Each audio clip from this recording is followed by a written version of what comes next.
faut respecter les 23% d'économie d'énergie d'ici 2020. C'est un chantier qui est énorme. Quand on le traduit en termes de rénovation de l'habitat, c'est des investissements de l'ordre de 200 à 400 euros par mètre carré.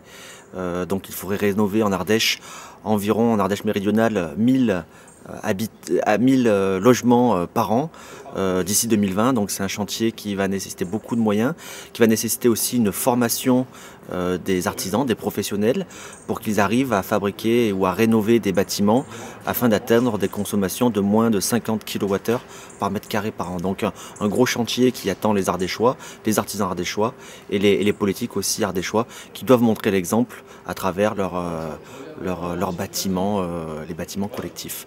Donc du coup, plusieurs pistes ont été trouvées cet après-midi pendant cette réunion.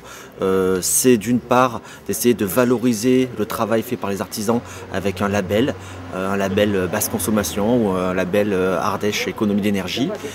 Essayer de aussi trouver des exemples qui permettraient de sensibiliser les habitants ardéchois, d'apporter de la pédagogie, alors en faisant soit de la thermographie explicative ou en montrant des maisons exemplaires que l'on pourrait instrumenter pour voir les économies d'énergie par rapport à des maisons classiques. Là aussi montrer que le Conseil général peut être exemplaire sur ces bâtiments, sur les collèges, aussi sur les casernes et sur les bâtiments en général dont il a la gestion, la responsabilité.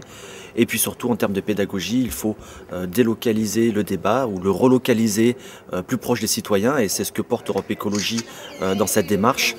Ce que Europe Écologie propose, c'est d'utiliser les entités locales que sont les communautés de communes pour faire le débat de l'énergie et des économies d'énergie, pour qu'en fait ce grand brainstorming puisse entraîner les citoyens, créer une motivation, une émulation pour en fait arriver d'ici 2020 à faire les économies d'énergie de 23% qui sont un gros challenge.